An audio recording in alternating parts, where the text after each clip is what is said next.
Printing on the moon, wonder and ambition, ends into arc on a high note. If printing houses sounds futuristic, wait until you hear the plan for the moon. NASA isn't just sending supplies, they're planning to print infrastructure using the dust already on the surface.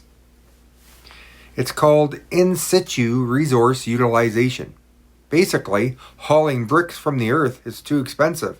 The smarter move, use lunar regolith moon dust to print 3D printed pads and shelters. Think about that ladder. We went from toys to tools to houses to off-world infrastructure.